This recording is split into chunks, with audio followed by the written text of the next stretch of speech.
Namaste, and welcome to the Savitri series, part 23. The Mother Leaps Back. The Gospel of Death and Vanity of the Ideal. This is invaluable to answer all the arguments people use. The Mother leaps further. Here we are, the debate of love and death. He says, "Art thou indeed so strong, O heart, O soul, so free?" It's wonderful. So we would have to start at the beginning of the Book of the Double Twilight, Book 10. Let's see how it goes. The Mother reads, "All still was darkness, dread and desolate. There was no change, nor any hope of change. In this black dream, which was a house of void, I walked to nowhere in a land of naught. Ever they drifted, without aim or goal." My God, how wonderful. It's wonderful. The Mother turns the pages. Book 12. The Return to Earth. I don't know. The Mother reads the concluding lines of Savitri.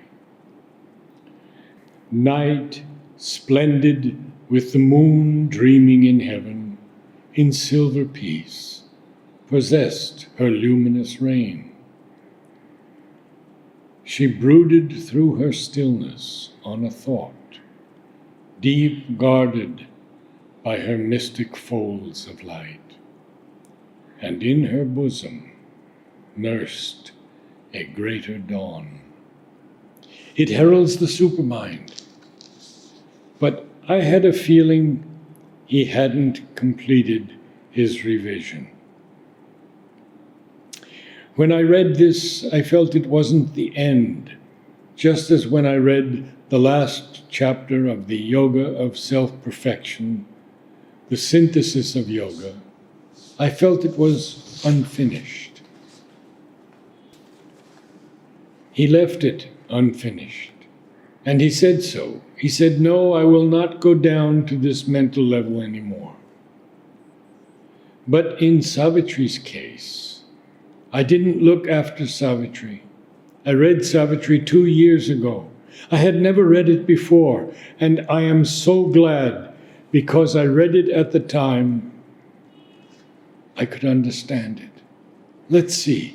Open a page at random.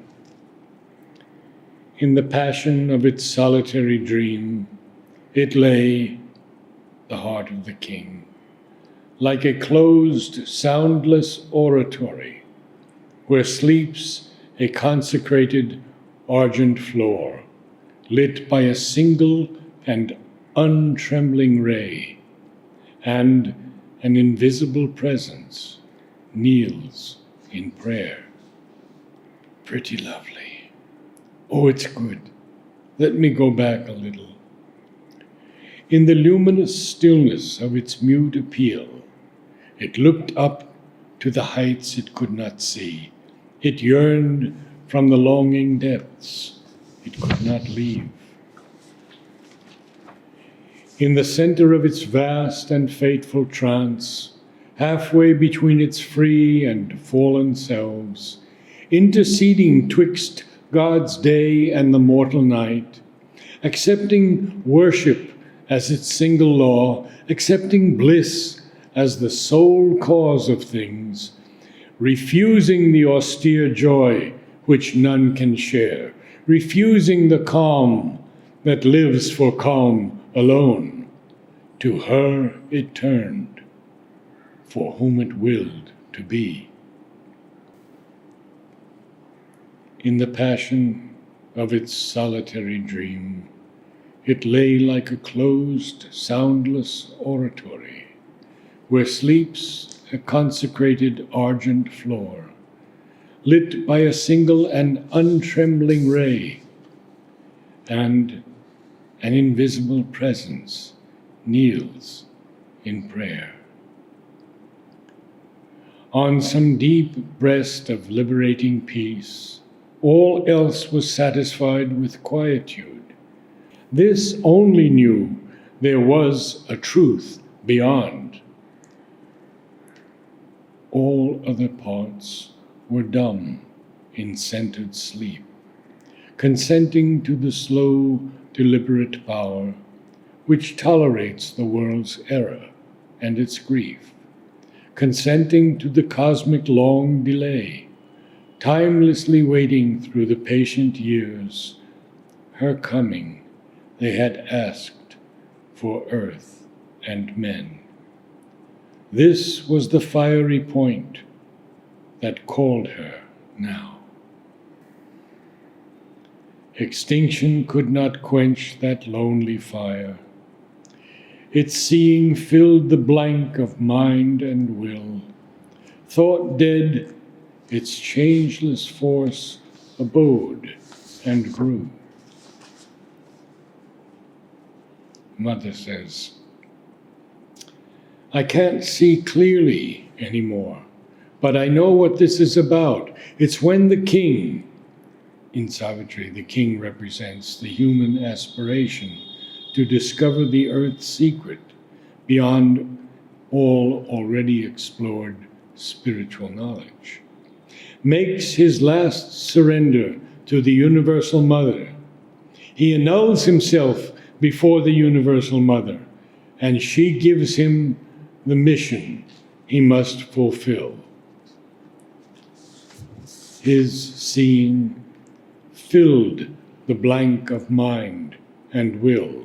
Thought dead, its changeless force abode and grew.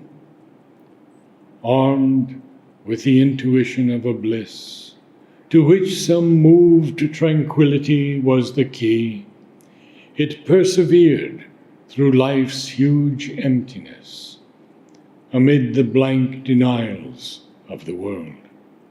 It sent its voiceless prayer to the unknown. It listened for the footsteps of its hopes, returning through the void immensities. It waited for the fiat of the word that comes through the still self from the Supreme. Namaste.